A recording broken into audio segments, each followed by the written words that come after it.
Acerca de lo que decía Stephanie, el problema es que muchas veces nosotros nos ubicamos idealmente, y hay muchos sectores del pensamiento psicoanalítico que lo hacen así, ¿no? Como que uno realmente puede prescindir absolutamente en el trabajo analítico de lo que uno cree o siente. No, en ese sentido es donde a mí me parece que hay que formularse una pregunta más allá de una convicción teórica, ¿no?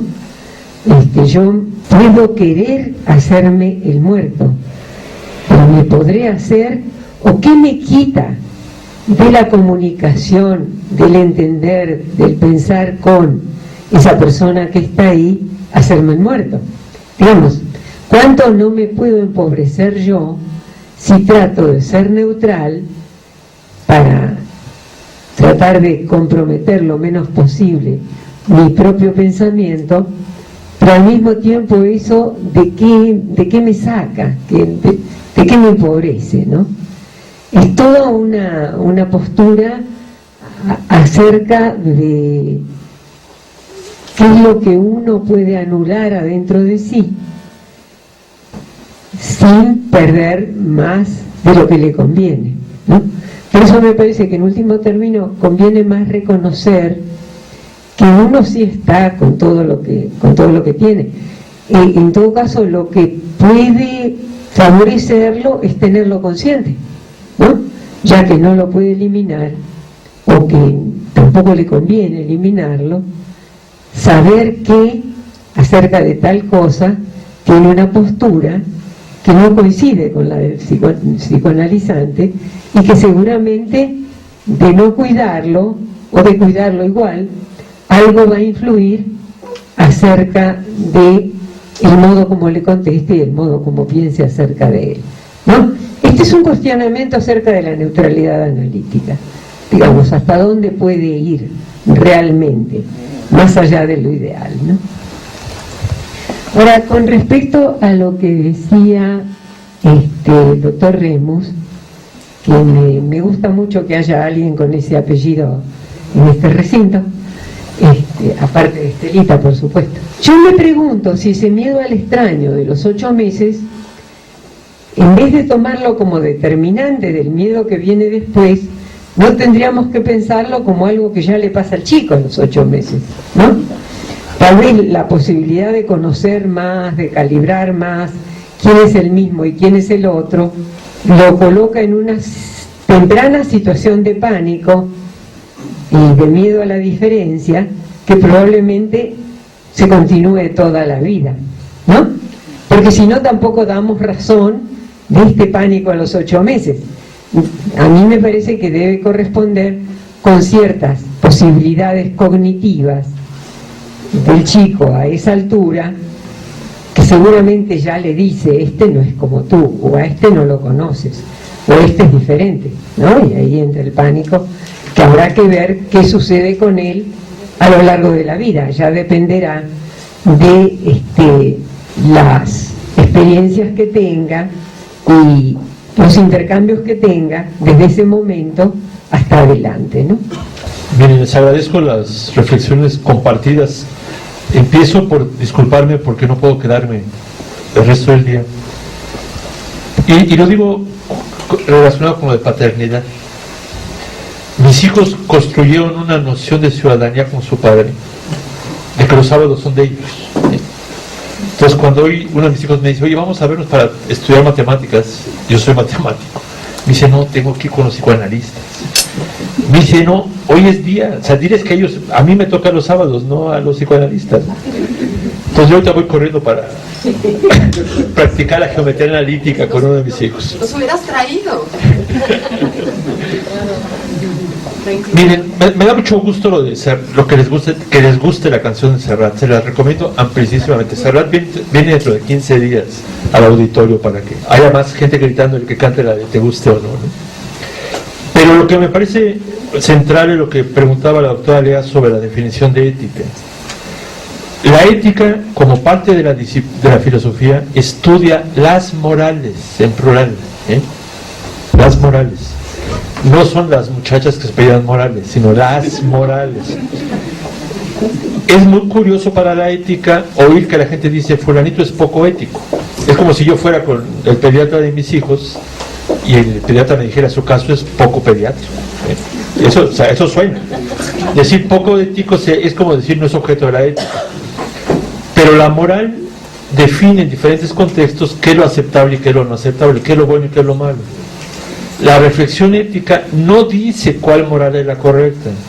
Lo único que hace la reflexión ética es decir qué supuestos están detrás de cada una de las referencias morales. Y hay acuerdos sociales para definir los supuestos vigentes. ¿Qué es mejor, un régimen talibán o un régimen no talibán? No me contesten. O sea, yo diría, no sé. Yo diría, los supuestos de un régimen talibán son estos, los supuestos de un régimen no talibán son estos. ¿Con cuáles de los dos supuestos te identificas más? Un régimen basado en los derechos humanos supone o sea, el supuesto de los derechos humanos es la no exclusión de nadie. Me suena interesante, me suena agradable, me suena apasionante, ¿eh? Hay muchos códigos morales que tienen derechos diferenciales para las personas. Yo con la reflexión ética veo las diferencias, pero quien hace la reflexión ética acaba decidiendo cuál moral le convence más. Los códigos de derechos humanos intentan no ser sexistas, intentan, ¿eh? A lo mejor yo soy sexista y no me gustan los derechos humanos, pero a eso voy. La reflexión, lo que pasa es que hay una gran confusión, porque a veces pareciera que el que sabe ética sabe qué es lo bueno y qué es lo malo, sabe analizarlo, ¿eh? Más que nada. Luego, con respecto a lo de paternidad, se me hace muy interesante eso que hablaba la compañera, de la guerra de la economía. Y precisamente por eso tiene mucho que ver con la última pregunta sobre la violencia hacia nosotros mismos. ¿Por qué? Trabajo con muchas mujeres que tienen refugios para mujeres violentadas. Refugios que son incluso secretos, por eso son refugios, ¿no? Y de repente me han venido a buscar varias de ellas diciéndome, cada vez hay más casos de hombres violentados. Y cuando pedimos apoyo a los organismos financiadores nacionales e internacionales para atender a los hombres violentados, no es extraño que les digan, si trabajan con los hombres violentados, les retiramos los apoyos para trabajar con las mujeres violentadas. ¿Por qué? Porque el argumento es, ellos son hombres en una sociedad patriarcal, que lo resuelvan como puedan, que se defiendan como puedan. Hombres que hemos investigado y entrevistado, que han vivido violencia de su pareja, y que en vez de reaccionar a la violencia físicamente con ella, van y denuncian, son objeto de burla por los ministerios públicos. ¿Qué tipo de hombre es usted que no se defiende? Eso nunca se lo dirían a una mujer, se lo dirían a un hombre. Entonces, cuando ustedes deben recordar la película de Kramer contra Kramer, ¿no? Una de las cosas que sucede es que la cultura y la tradición y la experiencia cotidiana ha evidenciado que hay muchas mujeres que viven discriminación, pero de repente las soluciones ponen a todas las mujeres en un lugar y a todos los hombres en otro. Pero de manera unilateral, si es el papá, que mantenga, porque es el hombre y es el proveedor, ¿eh? Y los hombres no se pueden morir por ser proveedores. ¿No se mueren por ser proveedores los hombres? No, eso es distraer la atención de la mortalidad materna. Yo cuando hablo de mortalidad paterna, no crean que me aplaude nadie.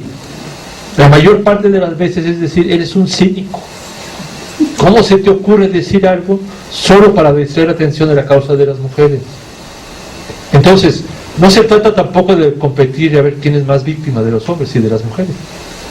Pero si uno realmente toma la perspectiva de género, como lo ponía ahí, en términos relacionales, uno tiene que repensar los malestares de los que tanto hablan los psicoanalistas, los malestares tanto de las mujeres como de los hombres, pero no únicamente los malestares que tienen los hombres o que tienen algunos hombres porque están perdiendo poder con las mujeres. Hay ese tipo de malestares en algunos hombres, pero hay otros malestares que tienen que ver con los aprendizajes de género.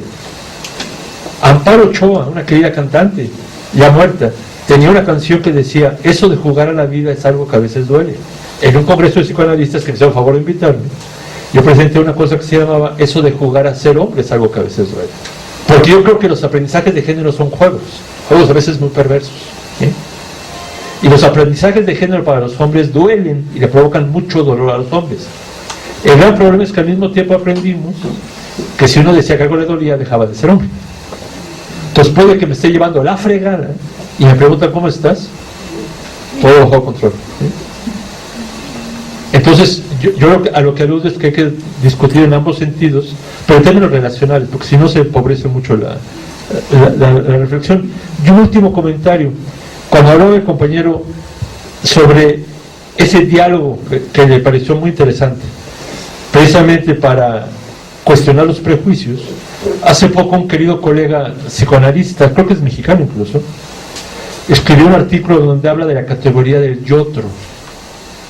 La palabra otro con una Y al principio. Y lo que dice es, hay que estimular pensar el yo como el otro.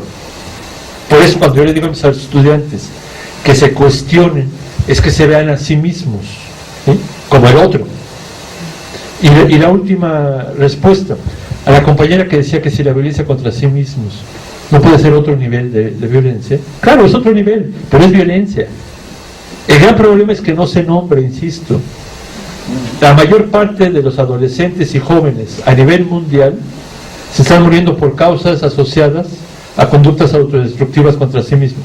Un querido colega antropólogo médico dice, los hombres se mueren como hombres. Los hombres se mueren porque son muy hombres. Y tiene un texto escrito, morir como hombre. Yo digo, no, espérate, yo no creo que se mueran como hombres, se mueren a lo pendejo. ¿Sí? El gran problema es que cómo promovemos una campaña de política pública para que no se mueran a lo pendejo. ¿Sí?